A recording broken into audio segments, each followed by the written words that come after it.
Assalamualaikum warahmatullahi wabarakatuh. Alhamdulillahirabbil alamin. Wassalatu wassalamu ala Rasulillah. Allahumma shalli ala sayyidina Muhammad abdika wa rasulika nabiyil ummi wa ala alihi wa sahbihi ajmain, amma ba'd. Yang kami hormati atau yang saya hormati kelas D, teman-teman yang saya cintai dan saya banggakan, yang senantiasa nantinya akan bersama-sama berjuang dalam mencari ilmu di YIN Kota Pekalongan. Wabil khusus untuk dosen pengampu yaitu Pak Fauzan, kami ucapkan banyak-banyak terima kasih karena sudah menyalurkan ilmunya kepada kami yaitu kelas HKID. Perkenalkan sebelumnya, nama saya adalah Yusuf dengan NIM 1120133. Alhamdulillah saya di sini akan sedikit menjelaskan, ya banyak juga tidak apa-apa, karena di sini sifatnya adalah UAS semester 3. UAS semester 3 yaitu Makul Fikih Siasah. Di mana di sini saya akan menjelaskan atau menerangkan sedikit banyaknya yaitu 3 materi atau 3 judul pembahasan. Itu yang pertama, siasah dauliyah yang mengatur tentang objek, yaitu entah negara atau suatu tempat di mana di situ ada banyak orang maupun beberapa orang yang perlu diatur seperti itu. Yang kedua ada siasah dusturiyah yang dimana di sini adalah pembahasannya itu masuknya ke dalam konteks di mana seseorang pemimpin yang memiliki otoritas politik maupun agama. Yang ketiga yaitu siasah maliyah. Itu mali itu kalau dalam bahasa kitab ya benda atau harta benda. Di sini mengatur tentang siasat mengatur tentang harta negara maupun mengatur pemasukan untuk negara tersebut. Langsung saja untuk pembahasan yang pertama yaitu siasah dauliyah. Siasah dauliyah itu memiliki pengertian yang dimana pengertian itu berasal dari 2 kata yaitu siasah dan dauliyah ya. Adalah mengatur objek seperti yang saya jelaskan tadi untuk tujuan tertentu. Adapun kata dauliyah memiliki ragam makna, diantaranya hubungan antar negara, kedaulatan, kekuasaan, dan kewenangan. Siasah dauliyah merupakan kekuasaan kepala negara untuk mengatur negara dalam hal hubungan masalah teritorial ya. Terus ekstraditahanan dan lain sebagainya. Siasah dauliyah merupakan kekuasaan kepala negara yang seperti saya sudah jelaskan tadi, yang dimana ini meliputi berbagai semua kondisi yang ada di negara tersebut seperti politiknya, agamanya, terus pengusiran warga negara asing lah, peraturan-peraturan yang perlu ditegakkan untuk negara tersebut. Juga mengurusi masalah kaum zimmi ya. Kaum zimmi, perbedaan agama, agama timbal, dan sepihak dengan kaum zimmi, hudud dan kisos. Ini masuknya ke sistem atau siasah dauliyah seperti itu. Lalu akan muncul pertanyaan, apa saja ruang lingkup dalam siasah dauliyah ini? Yang pertama adalah ya perjanjian internal atau perjanjian internasional, itu yang pertama. Yang kedua perlakuan terhadap tawanan. Lalu yang ketiga kewajiban dan hak suatu negara terhadap negara lain.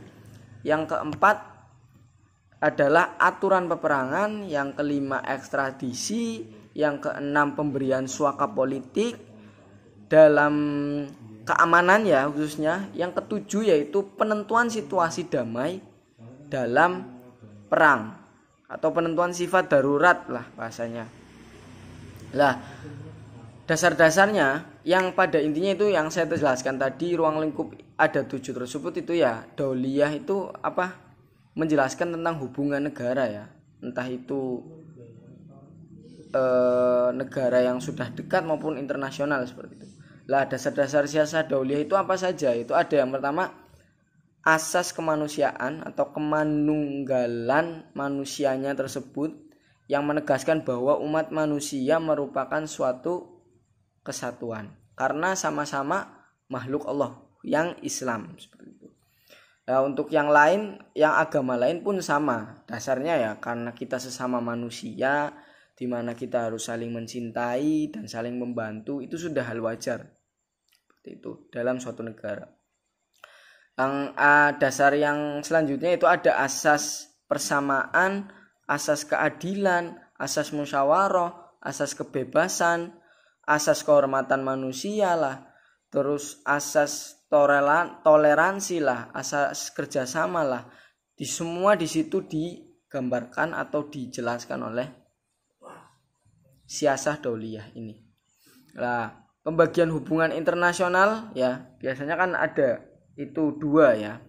Kalau yang dijelaskan di siasah dauliyah ini ada 2. Yang itu pertama hubungan internasional di waktu damai, konsekuensi dari hubungan tersebut, lalu perang tidak dilakukan kecuali dalam keadaan darurat, terus orang yang tidak ikut berperang tidak dikatakan sebagai musuh, yaitu seperti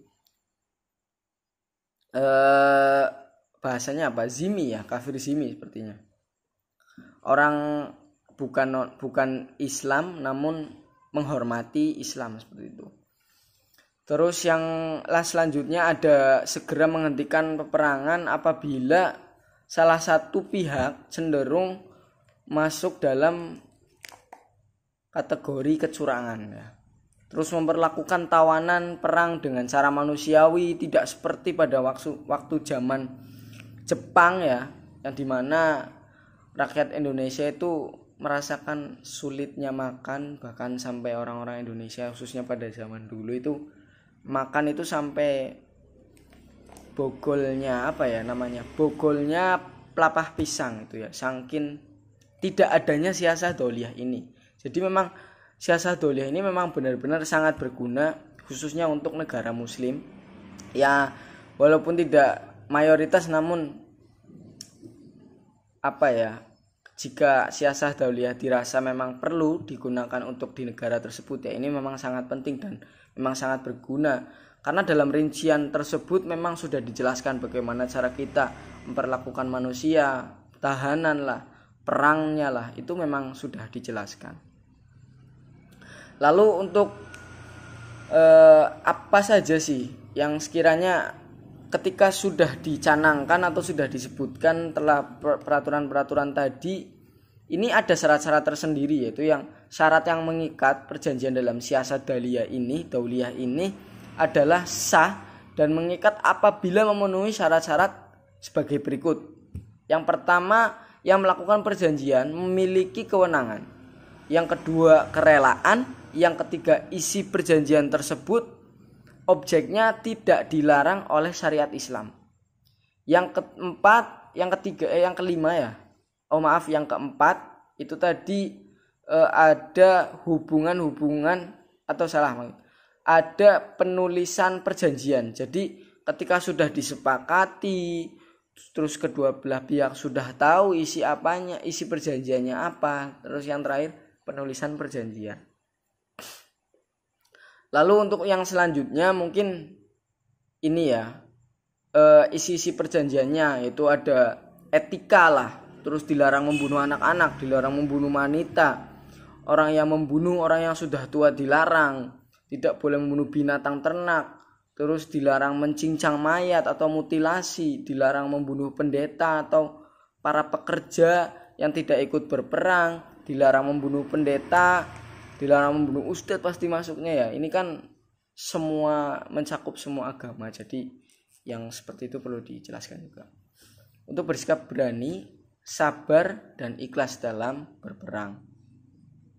Lalu untuk selanjutnya ya, untuk tadi kesimpulannya adalah siasah dauliyah ini memang sangat baik ketika dibentuk atau dicanangkan peraturannya dalam negara yang Islam, karena serinci itu bagaimana cara kita memperlakukan tahanan dan bagaimana tata cara kita berhenti ketika perang itu memang benar-benar tidak harus dilanjutkan.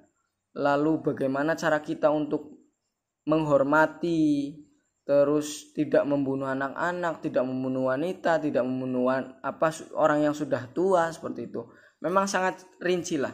Seperti itulah ya, inilah yang namanya Islam atau dinul Islam, yang dimana Islam sendiri itu mengutamakan yang namanya keselamatan, terus kerohmanan ya, atau bahasanya kasih sayang ya, dimana semuanya sudah tersusun rapi seperti itu.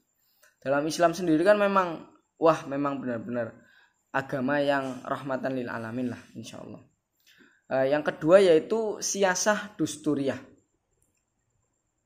yang dimana pengertian siasah dusturiyah ini dalam fikih siasah, konstitusi disebut juga dengan dusturi ya. Berarti di sini pembahasannya adalah konstitusinya.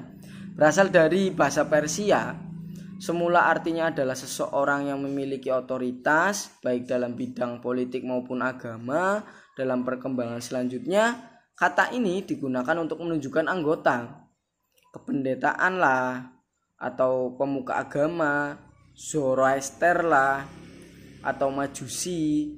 Terus kata dusturiyah ini berkembang pengertiannya menjadi asas, dasar atau pembinaan. Menurut istilah dustur berarti kumpulan kaidah yang mengatur dasar-dasar atau hubungan yang dimana kerjasama antar sesama anggota masyarakat dalam sebuah negara, baik yang tidak tertulis atau konvensi maupun yang tertulis, yaitu konstitusi, seperti itu.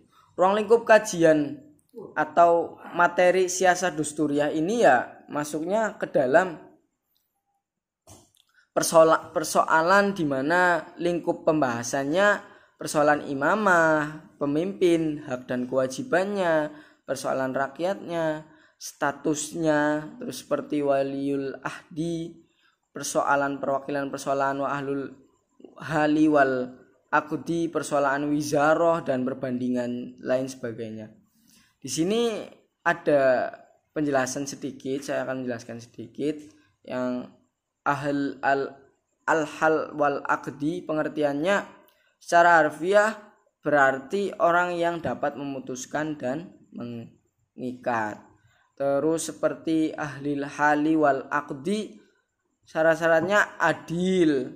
Terus ya, adil ilmu yang membuatnya mampu mengetahui siapa yang berhak menjadi imam atau khalifah sesuai dengan kriteria yang sudah dilegalkan. Lalu ada yang namanya Al-Mawardi.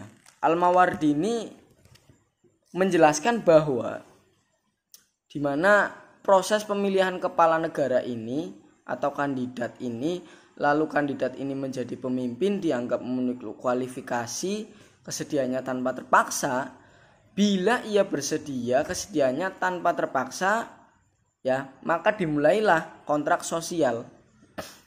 Ya, dimana oleh al-hal wal akdi ini selanjutnya barulah rakyat secara umum menyatakan kesetiaan mereka kepada kepala negara tersebut.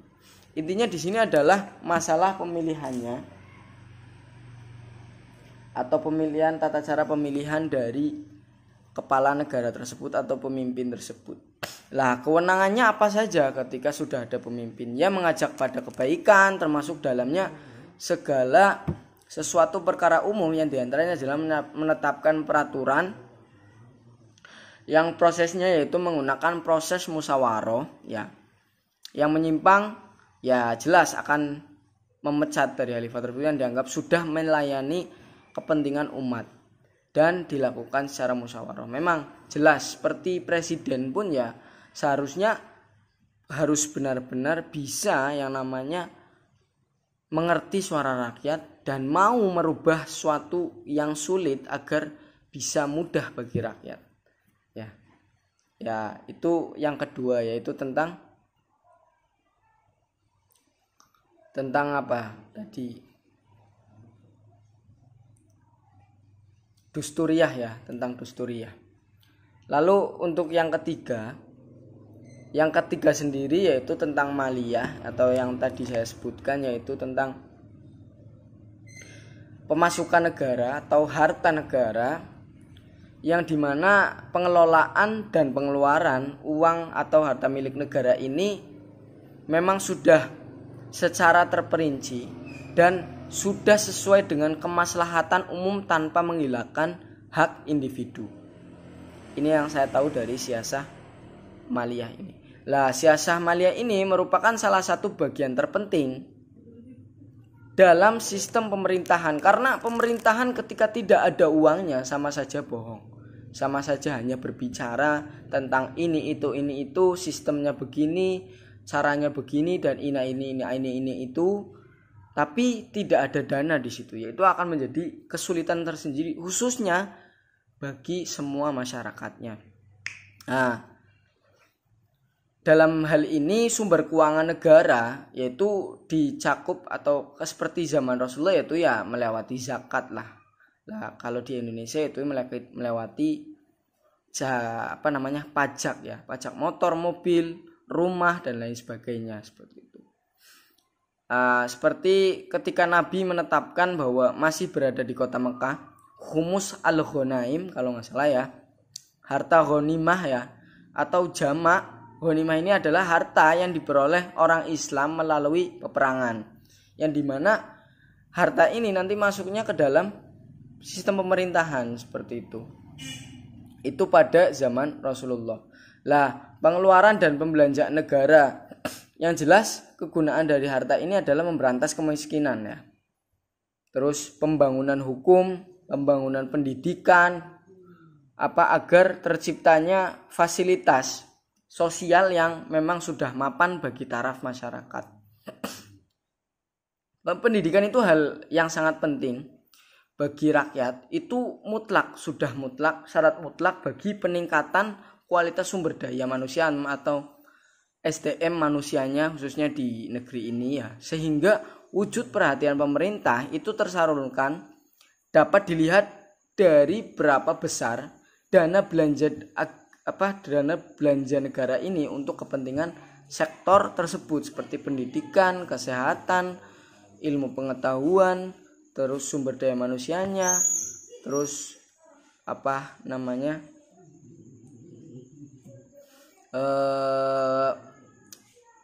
keuangannya untuk memberantas kemiskinan dan lain sebagainya. Nah, dari 3 materi tadi mungkin saya hanya dapat menjelaskan tadi 3 materi tersebut dengan singkat dan padat sesuai dengan apa yang saya sudah dengarkan dari Pak Fauzan. Terima kasih saya ucapkan untuk teman-teman yang sudah mau mengklik video ini dan mau subscribe ya channel dari kelas HKID ya, jika bisa. Ya, mungkin cukup sekian. Saya ucapkan terima kasih lagi untuk Pak Fauzan karena sudah membimbing kami dalam semester 3 ini. Dan banyak-banyak terima kasih untuk teman-teman kelas HKID. Mungkin cukup sekian dari saya. Wassalamualaikum warahmatullahi wabarakatuh.